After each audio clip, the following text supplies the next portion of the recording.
मैं अश्विनी कुमार आपका अपना YouTube channel UP board online education में स्वागत करता हूं। स्टूडेंट्स, आज हम शॉर्ट स्टोरी का पार्ट 2 यानी कि चैप्टर 2 देखने वाले हैं, जिसका नाम है एन एस्ट्रोलॉजर्स डे यानी कि ज्योतिषी का पार्ट। जो इसमें आज मैं आपको महत्वपूर्ण क्वेश्चन इस चैप्टर से जो बनने वाले हैं वो बताऊंगा, तथा इसकी मैं हिंदी में व्याख्या करूंगा, क्योंकि हिंदी में व्याख्या करने से ये लाभ मिलता है कि आप अगर हिंदी की स्टोरी अगर आपको पता है तो आप वहाँ से क्वेश्चन बना सकते हैं। ठीक है, इसलिए इस स्टोरी को अच्छे से ईयरफोन लगाकर ध्यान से सुनते रहिए, तथा बाद में नोट कर लेना है, यानी कि क्वेश्चन आंसर को, यानी स्टोरी को नहीं, क्वेश्चन आंसर को। ठीक है, इसी में से क्वेश्चन बनने हैं पूरी स्टोरी में। चलिए हम स्टार्ट करते हैं।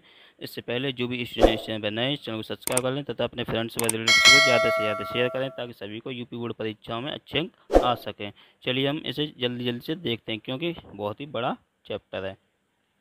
इसमें क्या है, रोज की बात, दोपहर को उसने अपना थैला खोला। किसने खोला? ज्योतिषी जो था, एस्ट्रोलॉजर था, उसने अपना थैला खोला तथा अपने व्यवसाय से संबंधित सामान फैला दिया, जिसमें 1 दर्जन कौड़ियाँ थीं, कपड़े का एक वर्गाकार टुकड़ा था जिस पर अनजानी रहस्यमयी आकृतियाँ बनी हुई थीं, एक नोटबुक थी और ज्योतिष की लिखाई वाले कागज़ों का एक बंडल था। यानी कि क्या क्या याद रखना है इसमें, ये देखिए, यानी कि उसमें था 1 दर्जन कौड़ियाँ थीं, एक वर्गाकार कपड़े का टुकड़ा था, और जिस पर क्या थी, अनजानी रहस्यमयी आकृतियाँ बनी हुई थीं, एक नोटबुक थी और ज्योतिष की लिखाई वाले कागज़ों का एक बंडल था। ठीक है, उसमें क्या था, उसका मस्तक मस्तक पवित्र भस्म व रोली से दमकता रहता था। यानी मस्तक जो सिर था, माथे पर क्या लगा रहता था उसके, भस्म व रोली।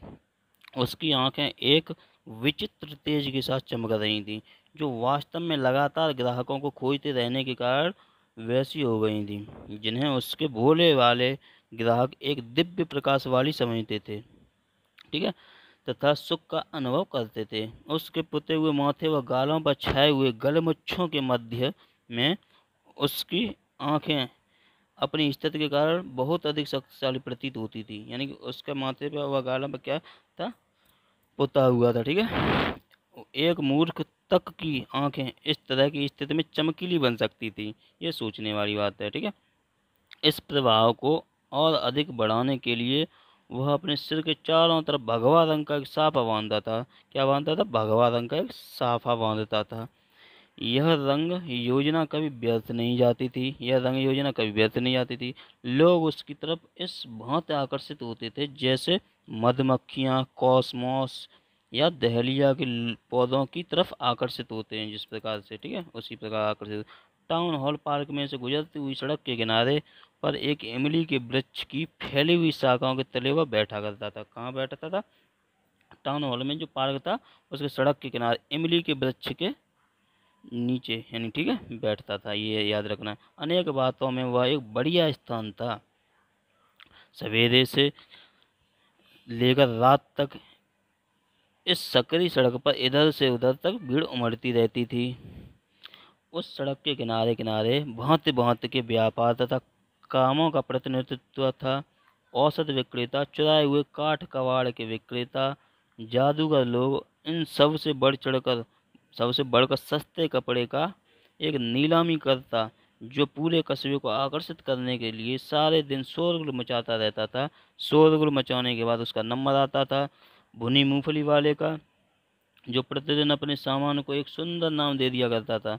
यानी कि जो ये ज्योतिषी वाला जो चैप्टर है, उसी के जो पास में ज्योतिषी के बैठते थे, उन सब की बातें चल रही हैं ये। ठीक है, मूंगफली वाले की और जो काठ काड़ कबाड़ वगैरह, ये सब उसी के पास में थे। यानी भुनी हुई मूंगफली वाला क्या क्या नाम देता था उसे? किसी दिन उसे मुंबई की आइसक्रीम कह देता था मूंगफली को। ठीक है, अगले दिन उसे दिल्ली के बादाम कहता, और तीसरे दिन उसे राजा की मिठाई कहता। यानी कि यही सब कहा करता था। तथा उसके चारों तरफ लोग जमा रहते थे। इस भीड़ का एक बड़ा भाग ज्योतिषी के सामने जमा रहता था। एक लपलपाती हुई रोशनी के सहारे ज्योतिषी अपना व्यापार चलाता था, जो पास के मूंगफली के ढेर के पास चटक चटक कर धुआं उड़ाती हुई जला करती थी। ठीक है, उस स्थान का आधा आकर्षण तो इस तथ्य के कारण था कि उसे नगर पालिका की रोशनी का कोई लाभ नहीं था। यानी कि नगर पालिका की जो लाइटें जलती हैं रोड पर, वहाँ पर उसकी लाइट नहीं आती थी उसकी दुकान पर। उस स्थान को दुकानों की रोशनियों का प्रकाश मिलता था, और जो अगल बगल में जो दुकानें थी, उसी का प्रकाश उसके पास में आता था। ठीक है, एक या दो दिन के एक या दो के पास पुरस्कार पुरस्कार भरती हुई फुसकार भरती हुई गैस की बत्तियां थीं। ठीक है। कुछ के पास बांसों में लगी हुई नंगी लपटें थीं। कुछ साइकिल की पुरानी बत्तियों से प्रकाशित थीं तथा एक या दो ज्योतिषी की भांति अपनी स्वयं की रोशनी के बिना ही काम चला रहे थे, यानी ऐसे ही चल रहा था सबका। ठीक है। वहां पर रोशनी की किरणें, चलती फिरती छायाएं एक दूसरे को काट रही थी। यह ज्योतिषी को बहुत माफिक पड़ता था। इसका सीधा कारण था कि जब उसने अपना जीवन शुरू किया तो उसका कोई इरादा ज्योतिषी बनने का नहीं था तथा वह औरों के भविष्य के बारे में उतना ही अनजान था जितना वह स्वयं के भविष्य के बारे में अनजान था। यानी उसे अपने भविष्य का तो पता नहीं था, लेकिन दूसरों के भविष्य के बारे में बता रहा था। ठीक है।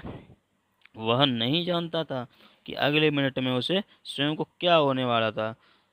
वह नक्षत्रों के बारे में उतना ही अनजान था जितने उसके भोले वाले ग्राहक हुआ करते थे। यानी कि ग्रह नक्षत्र जो होते हैं ऊपर, उनके बारे में कुछ नहीं जानता था। जैसे कि ग्राहक भी कुछ नहीं जानता, ऐसे ही वो भी कुछ नहीं जानता था। ठीक है। फिर भी वह ऐसी बातें बनाता था जो हर एक को प्रसन्न व आश्चर्यचकित कर देती थी। यह सब उसके निरीक्षण, अभ्यास तथा चालाक अनुमान की बात हुआ करती थी। फिर भी उसके परिश्रम में उतनी ही ईमानदारी थी जितनी कि किसी भी ईमानदार व्यक्ति के परिश्रम में हो सकती थी, तथा दिन के बीतने पर जो कुछ कमाई वह घर ले जाता था वह उसके योग्य थी। ठीक है। जितनी कमाई वो करता था वह उसके योग्य थी, उतने ही लायक था वो वास्तव में। उसने पहले से बिना कुछ सोचे विचारे या रोजाना के अपने गांव छोड़ दिया था।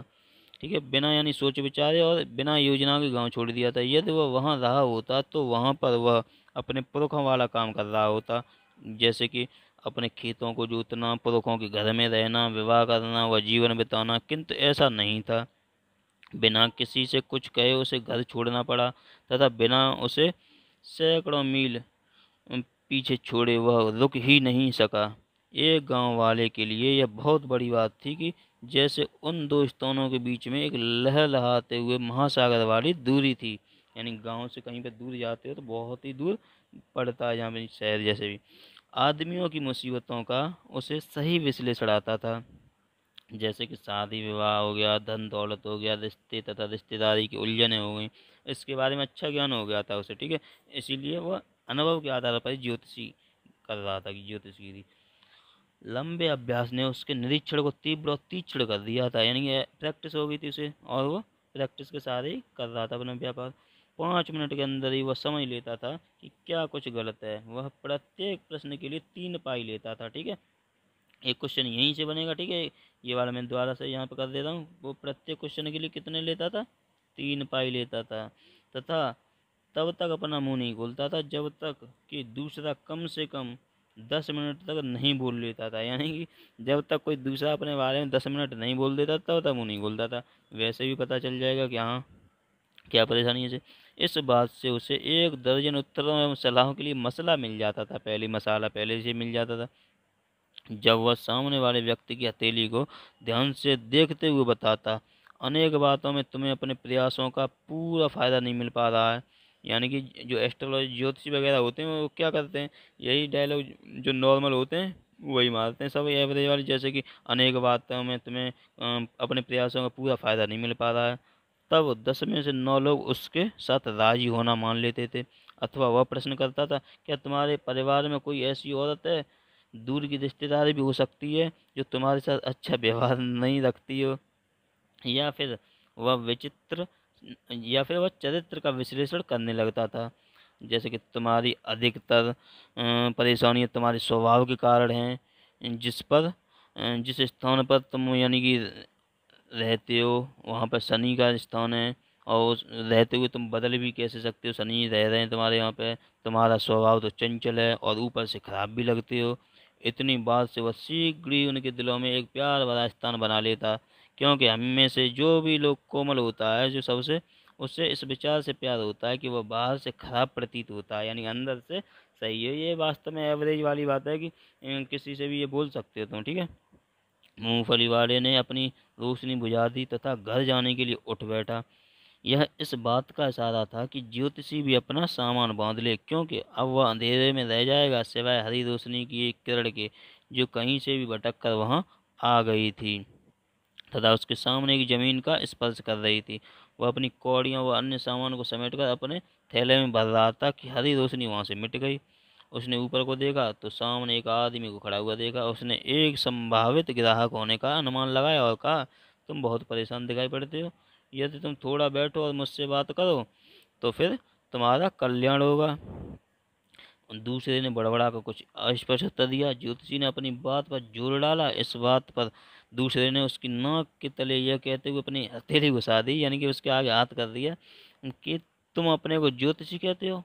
ज्योतिषी को यह बात एक चुनौती सी महसूस हुई और दूसरे की हथेली को हरी रोशनी की हरी किरण में मोड़ते हुए कहा, तुम्हारा एक ऐसा स्वभाव है, अरे उसे बंद करो। दूसरा बोला, मुझे कुछ काम की बात बताओ। उसने कहा, हमारे मित्र के अभिमान को चोट लगी। मैं प्रति प्रश्न केवल 3 पाई लेता हूँ और जो तुम्हें मुझसे मिलेगा वह तुम्हारे पैसों के हिसाब से काफ़ी अच्छा ही होना चाहिए। इस पर दूसरे ने अपनी बाँह पीछे को खींच ली, एक कन्नी निकाली और उसे उसकी तरफ यह कहते हुए उछाल कर फेंक दिया, मुझे कुछ प्रश्न पूछने हैं। यदि मैं यह सिद्ध कर दूं कि तुम धोखा दे रहे हो तो तुम मुझे यह इकन्नी ब्याज के साथ लौटा देना। उसने कहा, यदि मेरे उत्तर संतोषजनक लगे तुम मुझे 5 रुपये दोगे। ज्योतिषी ने कहा। तो उसने कहा, नहीं, या तुम मुझे 8 आने दोगे। उसने कहा, ठीक है, पर यदि तुम गलत हुए तो मुझे उसका दोगुना दोगे। अजनबी ने कहा। थोड़ी और देर बहस होने के बाद में यह समझौता स्वीकार हो गया कि ठीक है चलो। अजनबी ने कहा। फिर ज्योतिषी ने आकाश की तरफ प्रार्थना की। जब दूसरे ने एक चुरूट से लगा लिया। दिया सलाई की रोशनी में ज्योतिषी ने उसके चेहरे की एक झलक पकड़ी। कारों ने सड़क पर हॉर्न बजाए क्योंकि कुछ रुकावट थी, यानी कि घोड़ा गाड़ी आ रही थी बीच में। के रईसों ने अपने घोड़ों को गालियां दी और भीड़ की बकवास के बाग के आधे से अंधेरे को छोड़ दिया। अपने चुरूट के धुएं को खींचता हुआ दूसरी ओर दूसरा बैठा था, यानी कि धुआं दे रहा था जो घोड़े पर बैठा था दूसरा एक और। ज्योतिषी को बहुत बेचैनी महसूस हुई। यह अपनी कन्नी वापस लो, मैं ऐसी चुनौतियों का आदी नहीं हूँ। आज मुझे देर हो गई है। उसने सामान बांधने की तैयारी की। दूसरे ने उसकी कलाई पकड़ ली और कहा, यानी कि जो एक और था, आया था जो ग्राहक, उसी का एक और था, उसने उसकी कलाई पकड़ ली। अब तुम अपनी बात से नहीं बाहर नहीं जा सकते हो। तुमने मुझे यहाँ पर से गुजरते हुए रोका है। उसकी पकड़ में ज्योतिषी कांप उठा और उसकी आवाज़ कांपी और धीमी पड़ गई। आज मुझे छोड़ दो, मैं कल तुम्हें जरूर बताऊंगा, कल बात करूंगा, यानी तुमसे। दूसरे ने अपनी हथेली उसके सामने अड़ा दी और कहा, चुनौती तो चुनौती होती है, बोलते बोलते चलो अब तुम। यानी सूखते हुए गले से ज्योतिषी आगे बोला, एक औरत, इतना कहा उसने कहा, रुक जाओ। दूसरा बोला, मुझे वो सब नहीं चाहिए। क्या मैं अपनी वर्तमान खोज में सफल होऊंगा या नहीं, इसका उत्तर दो, चलते बनो, नहीं तो मैं तुम्हारे सारे सिक्के छीने बिना तुम्हें नहीं जाने दूंगा। यानी कि उसी ने कहा, जो ग्राहक था उसने। ज्योतिषी ने कुछ मंत्र बड़बड़ाए और उत्तर दिया, ठीक है मैं बताऊंगा। यानी यदि मैं तुम्हें मेरा कहा हुआ ठीक लगे तो तुम मुझे 1 रुपया दोगे। ज्योतिषी ने पूछा। नहीं तो मैं अपना मुंह नहीं खोलूंगा और तुम्हें जो ठीक लगे सो कर लेना। फिर बहुत काफ़ी बकझक के बाद दूसरा राजी हो गया। यानी ज्योतिषी बोला, तुम्हें मरा हुआ जानकर छोड़ दिया गया था, क्या मैं ठीक कह रहा हूँ? अरे मुझे और आगे बताओ। फिर उसी ने ग्राहक ने कहा, एक बार कभी तुम में से एक चाकू पार हुआ था। ज्योतिषी ने कहा, क्या आदमी हो? उसने कहा, ठीक है। ग्राहक ने उस निशान को दिखाने के लिए उसने छाती खोल दी, और क्या चाहिए? और फिर खेत वाले पास के जो कुएं में तुम्हें धकेल दिया गया, तुम्हें मरा जानकर छोड़ दिया गया। यदि वहां से कोई गुजरने वाला अकस्मात उस कुएं में नहीं झांकने लगता तो मैं मर गया ही होता। दूसरे के मुंह से निकल पड़ा, उत्साह से उफन रहा था। मैं उसे कब तक पकड़ लूंगा? उसने पूछा। ग्राहक ने अपनी मिट्टी भींचते हुए उसने पूछा, यानी गुस्से में उसने मुट्ठी भींचते हुए पूछा कि मैं उसे बताओ कब तक पकड़ लूंगा। ठीक है। तो फिर उसने क्या कहा, अगली दुनिया में पकड़ पाओगे। ज्योतिषी ने उत्तर दिया। वह तो 4 माह पहले एक दूर दराज के कस्बे में मर गया, अब वह तुम्हें कभी नहीं मिलेगा। इस बात को सुनकर दूसरे ने एक कराह भरी ज्योतिषी कहता गया, गुरु नायक, यानी कि उसका नाम क्या था, गुरुनायक था, जो ग्राहक था उसका उसका तुम तो मेरा नाम भी जानते हो, आश्चर्य में भरकर दूसरा बोला। एक क्वेश्चन यहाँ से बन सकता है, ठीक है, कि जो ग्राहक आया था उस ज्योतिषी के पास, उसका नाम क्या था, गुरुनायक था। ठीक है, तो क्योंकि मैं दूसरी सारी बातें भी जानता हूँ गुरुनायक, जो तुम्हें जो कुछ मुझे कहना है उसे ध्यानपूर्वक सुनो। इस कस्बे से तुम्हारा गांव उत्तर की तरफ 2 दिन की यात्रा पर पड़ता है। अगली गाड़ी को पकड़कर चले जाओ। यदि तुम घर से बाहर निकले तो मैं तुम्हारे लिए फिर से एक बड़ा खतरा देख रहा हूँ। उसने एक चुटकी भर पवित्र भस्म निकाली और उसके आगे बढ़ा दी। इसे अपने माथे पर लगा लो और घर चले जाओ, और तुम 100 वर्ष तक जिंदा रहोगे। यानी कि ज्योतिषी ने उससे कहा कि चले जाओ घर पे आराम से इसे लगा के, और तुम 100 वर्ष तक जिंदा रहोगे आराम से। मैं फिर यहाँ पर क्यों आऊँगा? दूसरे ने सोच विचार के बीच में कहा। मैं तो बार बार घर छोड़कर उसकी तलाश में निकलता, और यदि वह मुझे मिल जाता तो उसका गला घोंट देता। उसने अपना सिर खेदपूर्वक हिलाया। वह मेरे हाथों से बच गया। मुझे आशा है कि वह जिस लायक था उसी तरह से उसकी मौत हुई। यानी कि ज्योतिषी हाँ बोला, यानी कि ज्योतिषी ने कहा हाँ। ज्योतिषी बोला, वह एक ट्रक के नीचे कुचल गया। इस बात को सुनकर दूसरे को संतोष मिला। जितनी देर में ज्योतिषी ने अपनी सारी चीजें उठाई और उन्हें अपने थैले में रखा, उतनी देर में वह स्थान सूना हो गया। यानी कि हरी किरण भी उस स्थान को अंधकार में वह खामोश छोड़कर गायब हो चुकी थी। वह अनजान व्यक्ति ज्योतिषी को एक मुट्ठी भर सिक्के देने के बाद रात्रि में विलीन हो गया। जब ज्योतिषी घर पहुंचा तब आधी रात थी। यानी उसकी पत्नी दरवाजे पर उसकी प्रतीक्षा कर रही थी तथा उसने देर से आने का कारण पूछा। उसने उसकी तरफ सिक्के उछाल दिए और कहा, इन्हें गिनो। एक आदमी ने ये सब दिए हैं, 12.5 आने। कितने दिए थे? 12.5 आने। वह गिनती हुई बोली। उसे बेहद खुशी हुई। कल मैं थोड़ा गुड़ और नारियल खरीदूंगी। बच्ची बहुत दिनों से मिठाई के लिए कह रही थी। अब मैं उसके लिए एक बढ़िया चीज तैयार करूंगी। उस सुअर ने मुझे ठग लिया, ज्योतिषी ने कहा। उसने मुझसे 1 रुपए का वायदा किया था। तुम चिंता में दिखते हो, क्या गड़बड़ी है? उसने कहा, क्या गड़बड़ी है? उसने मुझे 1 रुपए का आदत दिए बाद आने। यानी कि रात उसने कहा कुछ नहीं। रात के बाद, भोजन के बाद, प्योल में बैठकर ज्योतिषी ने अपनी पत्नी से कहा, क्या तुम जानती हो, आज मेरा एक बड़ा बोझ उतर गया। इतने सारे वर्षों से मैं सोचता रहा था कि मेरे हाथों एक आदमी का खून था। यही कारण था कि मैं घर से भाग लिया, यहाँ बस गया, यानी कि और तुमसे विवाह कर लिया। वह जिंदा है। यानी कि ज्योतिषी ही उसे धक्का मार के कुएं में आया था। ठीक है, ये बात यहाँ से याद रखनी है। उसने गहरी सांस ली। तुमने जॉन से मारने की कोशिश की? हाँ, अपने गांव में जब एक मैं बेवकूफ़ युवक था, एक दिन हमने शराब पी, जुआ खेला और बुरी तरह से झगड़ा किया। अब उसके बारे में क्यों सोचा जाए? सोने का समय हो गया, उसने जमाई लेते हुए कहा, और प्योल पर तनकर लंबा लेट गया। यानी कि ज्योतिषी आराम से सो गया। ठीक है, अब यहाँ से कौन कौन से मोस्ट इम्पोर्टेंट क्वेश्चन बन सकते हैं उन्हें देखते हैं हम। चलिए, अब ये पहला क्वेश्चन है, यानी कि what made the astrologer feel very uncomfortable. ज्योतिषी की परेशानी का क्या कारण था? या फिर ऐसे भी पूछा जा सकता है इस क्वेश्चन को, why did the astrologer suddenly became nervous after seeing the customer. यानी कि ज्योतिषी उसे अपने जो ग्राहक था उसे अचानक से देखकर क्यों संकुचित हो गया, यानी क्यों परेशान हो गया, ठीक है, निराश क्यों हो गया। इसका क्या आंसर है, when the stranger was smoking his cigar and puffing out. यानी कि जो वो पी रहा था वो क्या था, सिगरेट सिगरेट पी रहा था। ठीक है, जब अपनी अजनबी सिगरेट पी रहा था, धुआं छोड़ रहा था। The astrologer came to know that why the man who he had thrown into a well and thought him to be dead. यानी कि जब तब वो ज्योतिषी को पता चला कि यह वही व्यक्ति है जिसने उसे कुएं में मरा हुआ फेंक के निकल लिया था। इसलिए वह निराश हो गया, यानी कि परेशान हो गया। ठीक है, दूसरा क्वेश्चन यहाँ से कौन सा बन सकता है, what did the astrologer tell her wife after dinner. यानी कि रात्रि के भोजन के बाद ज्योतिषी ने अपनी पत्नी से क्या कहा? तो इसका क्या आंसर है, आफ्टर डिनर, यानी डिनर के यानी कि रात्रि के भोजन के बाद the astrologer told his wife, उसने अपनी पत्नी से कहा कि ही वॉज वेरी हैप्पी, वह बहुत खुश था, because the person whom he stayed some years ago in still, यानी कि जिसे वह कई साल पहले अपने गांव में के कुएं में ढकेल छुरा घोंप के यानी कि ढकेल दिया था कुएं में, वह जिंदा पाया उसने। तो फिर क्या हुआ, he was before him in the evening, यानी वह उसे शाम को उसके सामने था।